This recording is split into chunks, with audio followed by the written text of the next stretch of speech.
视一切过错。Halo semuanya, kali ini saya akan meringkas film drama fantasi action Cina berjudul The Nine Precinct.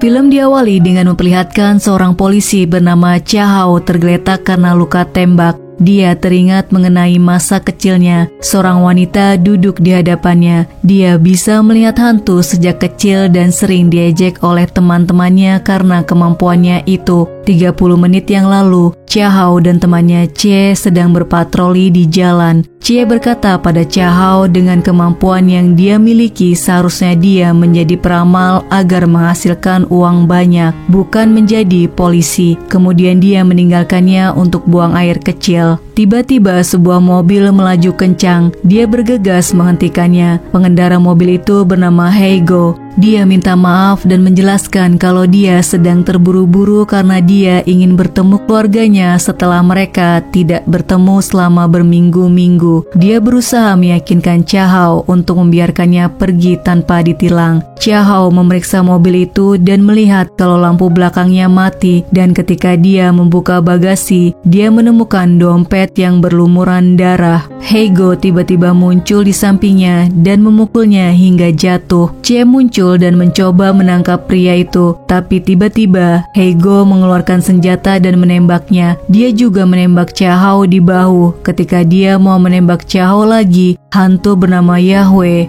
muncul hingga membuatnya terdiam. Chia Hao mengambil kesempatan itu dengan menembak Heigo, membawa kita kembali ke awal cerita. Sebelum Chia Hao pingsan, dia melihat hantu itu menunjuk ke arah dompet yang berlumuran darah. Beberapa hari kemudian, atasannya mengucapkan selamat padanya karena sudah menangkap Heigo. Namun dia tidak senang karena pada laporan Chia Hao tertulis bahwa dia dibantu oleh hantu yang mereka pikir itu tidak nyata. Atasannya menyuruh dia untuk merubah laporannya, namun Chia Hao menolaknya dan memilih untuk berhenti dari pekerjaannya. Dia duduk termenung, tidak tahu apa yang harus dia lakukan dengan hidupnya sekarang. Seorang kepala polisi dari Departemen Rahasia bernama Tuan Chang mendekati dan mengajaknya berbicara. Dia melihat Chia Hao menolong hantu wanita tua yang akan tertabrak ketika menyeberang jalan. Tuan Chang terkesan dengan sikapnya, kemudian dia menawarkan pekerjaan di unit rahasianya. Dia mengajak Chia Hao naik lift yang diketahui semua orang bahwa lift itu rusak. Dia menekan 2 tombol lift untuk mengakses lantai rahasia. Chia Hao tiba di ruangan bernama Markas 9. Unit ini khusus bertugas menangani hantu yang masih berkeliaran di bumi setelah mati. Di ruangan itu, dia melihat Cie. Chia Hao meminta maaf padanya dan berjanji akan membakar boneka kertas untuknya. Ketika dia pergi, Chia Hao memberi hormat padanya. Selanjutnya, Chia Hao bertemu dengan Se. Dia ahli dalam memanggil roh kemudian masuk ke tubuhnya. Saat itu mereka mendapatkan kasus baru, jadi Tuan Chang menunjukkan peralatan mereka pada Chia Hao. Sebuah payung yang tertulis mantra di atasnya untuk mengusir roh jahat dan melindungi roh baik. Pembakar dupa sebagai penghubung dunia manusia dengan dunia hantu. Jadi hantu dapat memahami dan mengerti mereka. Tuan Chang memberikan sebuah senjata dengan peluru air suci yang bisa mengusir roh jahat. Kemudian menunjukkan rencana Markas 9 berbentuk cincin yang berfungsi sebagai jimat. Kasus pertama Chia Hao adalah rumah berhantu yang ditinggali seorang wanita. Wanita itu melihat kalau radionya menyala sendiri, pintu lemari yang sering membuka dan menutup sendiri, dan dia suka melihat hantu anak laki-laki muncul. Suatu pagi, dia terbangun melihat hantu anak itu sedang memeluknya.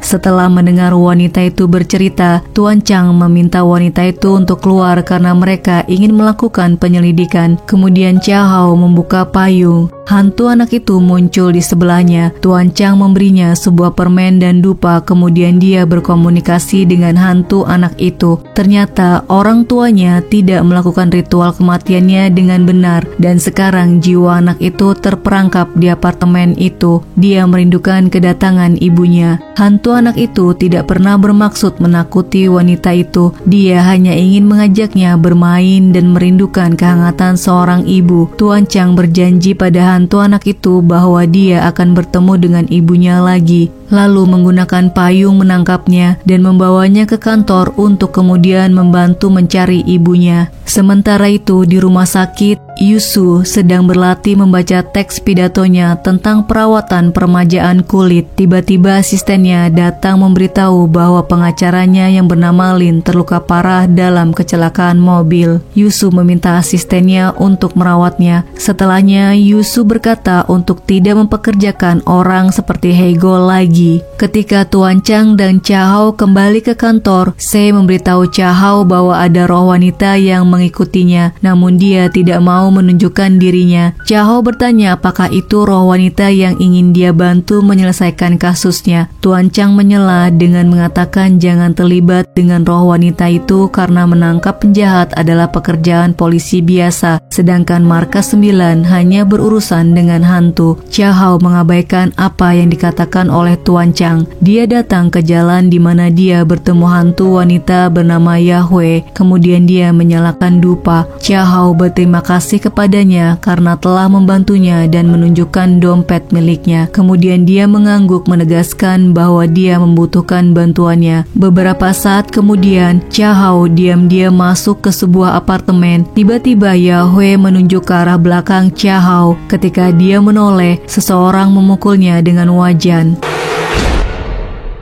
Chahao terbangun. Di hadapannya pemilik apartemen bernama Jusin menginterogasinya. Chahao memberitahunya bahwa Yahweh menolongnya. Dia memberikan ID Yahweh padanya, lalu menunjuk ke sebuah kotak sepatu yang berisi buku diari dengan foto mereka berdua. Chahao memberitahunya bahwa dia bisa melihat Yahweh. Sekarang Jusin mempercayainya. Dia memperlihatkan kartu namanya. Jusin adalah seorang wartawan. Dia menjelaskan bahwa temannya telah hilang lebih dari sebulan. Kemudian dia meminta Chahao untuk membantunya. Akhirnya mereka berdua memutuskan untuk bekerja sama memecahkan kasus ini. Adegan berikutnya memperlihatkan Markas 9 mendapatkan kasus baru, yaitu sebuah rumah dengan suara-suara aneh dan benda-benda bergerak. Orang tua yang mendengar semua ini sebenarnya adalah hantu yang menghantui rumah itu. Dia tidak sadar kalau dia sudah mati dan suara yang dia dengar adalah penghuni baru rumah itu. Hantu orang tua itu mendekati sebuah rak. Chahao memeriksanya dan menemukan sebuah kotak yang berisi barang-barang yang dulunya milik putrinya, seperti ikat rambut. Mereka harus menemukan putrinya untuk memenuhi keinginan hantu orang tua itu agar arwahnya tenang. Kemudian saya dirasuki dan mendapat penglihatan tentang lokasi putrinya. Ketika mereka sampai di sana, mereka menemukan tempat itu dipenuhi dengan hantu gadis-gadis muda yang mengenakan pakaian yang sama. Chahao menggunakan ikat rambut untuk menemukan putri yang mereka cari. Kemudian dia membuka payung untuk melepaskan hantu orang tua itu, sehingga akhirnya mereka bisa bersama. Chahao terkejut karena dia melihat hantu Yahweh ada di sana menggunakan pakaian yang sama. Mereka memanggil polisi untuk datang. Ketika digali, mereka menemukan jasad terkubur termasuk Yahweh. Pakaian yang sama menjelaskan bahwa mereka semua dihabisi oleh orang yang sama. Chahao ingin menemukan pelakunya, tetapi Tuan Chang sekali lagi mengingatkannya bahwa mereka tidak boleh terlibat untuk menangkap penjahat yang masih hidup. Dia bercerita mengenai salah satu petugas di Markas 9 yang mencoba untuk menolong hantu dan menangkap penjahatnya yang masih hidup, membuat petugas itu kehilangan istrinya dalam kecelakaan mobil dan membuat hubungan dengan putrinya menjadi buruk. Sebagai petugas Markas 9, mereka tidak boleh melewati batas karena bisa merubah takdir. Kembali ke rumah sakit, Yusu berada di ruang tersembunyi di mana dia bersama pengacara Lin. Kemudian dia menempatkan tubuh seorang pria di kolam sebagai tumbal untuk menyembuhkan luka-luka pengacara Lin. Dia memerintahkan asistennya untuk mencari yang lain. Jika tidak ada, dia akan menggunakan dirinya sebagai korban selanjutnya. Sementara itu, Chahao mendapat telepon dari Jusin yang melihat berita mengenai tubuh Yahweh yang sudah ditemukan. Dia kemudian menceritakan kalau dia telah membaca buku harian Yahweh. Ternyata Yahweh sedang hamil dan pengacara Lin adalah orang yang menghamilinya. Yahweh membuat janji dengannya untuk melakukan pemeriksaan di rumah sakit, tapi sejak saat itulah dia menghilang. Dia juga menemukan fakta bahwa orang yang dirawat di rumah sakit umum itu menggunakan pakaian yang sama dengan para korban. Jusin dan Chia Hao memutuskan untuk mengunjungi Yusu, tapi Yusu berpura-pura tidak bersalah dan tidak mengerti dengan apa yang mereka bicarakan saat menyebutkan pakaian para korban yang sama dengan orang yang dirawat di rumah sakit. Yusu berkata bahwa dia memang memeriksa Yahweh atas permintaan pengacara Lin, tapi hanya itu saja yang dia lakukan. Jusin yakin Yusu tahu sesuatu, tapi tidak ada yang bisa mereka lakukan tanpa surat perintah. Jadi mereka memutuskan untuk pergi. Di luar ruangan, Jusin melihat ada kamera CCTV. Dia menyuap penjaganya untuk membiarkan mereka mengakses rekaman kamera dan menemukan banyak bukti. Yahweh datang ke rumah sakit dan tidak pernah meninggalkan rumah sakit itu. Mereka juga melihat kalau pengacara Lin dalam kondisi sehat, tidak terluka setelah kecelakaan itu. Jusin kemudian menyimpannya di flash disk. Yusu meminta asistennya untuk menyelidiki Jusin. Ternyata tanggal lahir Jusin sangat sesuai untuk dijadikan korban agar Yusu selalu terlihat muda. Dia kemudian memanggil roh jahat dan menyuruhnya untuk menangkap Jusin. Kembali ke Chia Hao, dia datang ke apartemen Jusin atas undangannya. Kemudian mereka minum bersama. Saat mereka berbicara, dia menumpahkan minumannya, membuat celananya basah. Kemudian dia bergegas ke kamar mandi untuk mencucinya. Pada saat itu, lampu padam dan hantu jahat yang disuruh Yusu muncul. Chia Hao dengan cepat beraksi dan menembaknya, tetapi hantu itu bergerak sangat cepat, kemudian dia menghilang. Tiba-tiba pintu apartemen terbuka dan Tuan Chang muncul. Dia tidak senang ketika melihat Chia Hao hanya menggunakan celana pendek karena Jusin adalah putrinya. Tuan Chang mencoba mempertanyakan apa yang terjadi, tetapi Jusin tidak mengizinkannya untuk mengatakan apapun. Dia tidak mengerti kenapa dia muncul sekarang setelah bertahun-tahun pergi dan tidak berbicara dengannya. Sesampainya di kantor, Tuan Chang memukul Chia Hao karena menyeret putrinya ke dalam kasus Yahweh dengan mengajaknya datang ke rumah sakit. Setelah Tuan Chang pergi, Chia Hao berkata pada Se mengapa mereka menjadi petugas polisi jika mereka tidak menegakkan keadilan. Se menjelaskan kalau petugas polisi yang kehilangan istrinya adalah Tuan Chang. Jadi dia ingin melindungi bawahannya agar tidak melakukan kesalahan yang sama. Sementara itu, Tuan Chang menelpon Jusin untuk mencoba membujuknya agar tidak terlibat dalam kasus ini. Tapi Jusin masih marah karena setelah ibunya meninggal, dia tidak pernah ada di sisinya. Kembali ke markas 9, Se kesurupan dan menulis bencana di selembar kertas, sementara Jusin memperhatikan bayangan Yusu yang memiliki tanduk pada rekaman CCTV. Tiba-tiba asisten Yusu muncul dan menculiknya. Tuan Chang dengan cepat menyadari ada yang tidak beres karena Jusin tidak menjawab ketika ditelepon. Tuan Chang tiba di apartemen putrinya. Dia melihat semua petunjuk yang sudah ditemukan putrinya dan boneka kertas yang dia berikan bertahun-tahun yang lalu.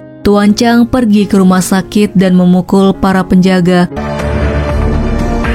Kemudian dia bertemu dengan Yusu. Dia memintanya untuk melepaskan putrinya. Dengan imbalan, dia akan memberikan semua bukti yang sudah dia kumpulkan. Tapi Yusu menolak dan marah dengan matanya yang berwarna hitam. Dia mengatakan kalau Jusin akan menjadi orang berikutnya untuk dikorbankan. Tuan Chang kemudian mengacungkan senjata ke arahnya. Yusu menunjukkan rekaman CCTV yang memperlihatkan Jusin berada di kolam hingga membuat Tuan Chang lengah. Akhirnya Yusu menyerangnya, kemudian dia ditemukan sudah meninggal. Yusu membuat berita palsu dengan mengatakan kalau dia mengalami sakit keras hingga membuatnya mengakhiri hidupnya. Semua orang di markas 9 berduka, terutama Se. Dia bercerita pada Chia Hao kalau dia memiliki 2 ayah, yaitu ayah kandungnya yang meninggal ketika dia berusia 3 tahun dan seorang pria yang mengadopsinya yang suka memukulnya hingga membuat dia melarikan diri, kemudian pingsan di tengah jalan. Dia terbangun di sebuah kuil, tempat di mana dia tinggal hingga dia berusia 18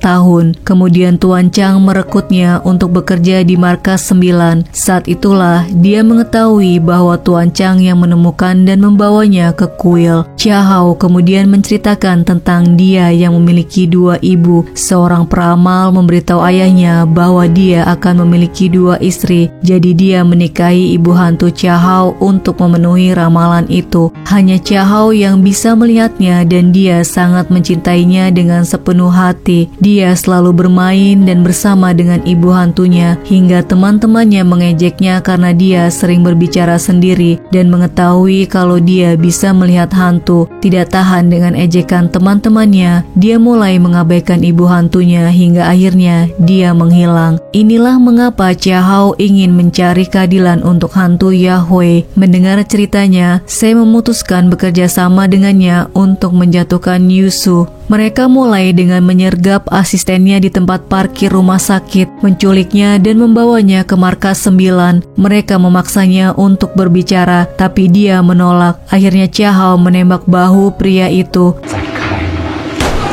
Pria itu mengatakan kalau Yusu mengorbankan orang yang lahir pada tahun, bulan, dan hari yang sama agar dirinya terlihat selalu muda dan panjang umur. Setelah mempersenjatai diri mereka, kemudian mereka pergi ke rumah sakit. Mereka dihadang oleh para penjaga hingga akhirnya mereka berhasil mengalahkannya. Setelah mereka masuk ke ruang rahasia, terlihat Jusin berada di kolam. Yusu mendengar mereka datang, kemudian mulai menembaki mereka. Chia Hao bersembunyi di balik tembok sedangkan Sei ke balik pintu. Tidak sengaja pintu terkunci. Ketika dia melihat ke belakang, hantu-hantu mendekatinya. Dia menembaknya dengan senjata. Kemudian muncul hantu ayah Sei yang suka memukulnya. Dia ketakutan tapi dia menyadari kalau dia bukan anak-anak lagi. Jadi dia menyerangnya dengan air suci. Sementara itu, Chia Hao dan Yusu saling menembak, tetapi peluru Chia Hao tidak bisa mengenainya karena dia memiliki perisai di sekelilingnya. Kemudian Chia Hao meletakkan senjatanya dan mendekati Yusu dengan tangan ke atas, berpura-pura kalau dia menyerah. Ketika dia cukup dekat dengannya, dia menyerangnya dengan peluru air suci. Yusu membalas dengan menembak bahunya, tapi seketika dia berubah menjadi tua, kemudian mengacungkan senjata ke arah Chia Hao. Tiba-tiba hantu Tuan Chang muncul dan mengatakan padanya kalau dia sangat jelek sekali. Tidak lama Yusu akhirnya mati. Tuan Chang mengeluarkan Jusin dari kolam ritual, kemudian berbicara dengannya hingga dia sadar. Sayangnya Jusin tidak memiliki kemampuan untuk melihat ayahnya. Beberapa hari kemudian, Jusin mengadakan pemakaman untuk ayahnya. Tuan Chang melihat putrinya membawa boneka kertas, membuat dia damai dalam kematiannya. Film berakhir ketika Chia Hao pergi ke rumah lamanya untuk mengenang masa kecilnya bersama dengan ibu hantunya, dan akhirnya dia bisa melihat ibunya lagi. Terima kasih sudah melihat video ini. Sampai jumpa di video selanjutnya.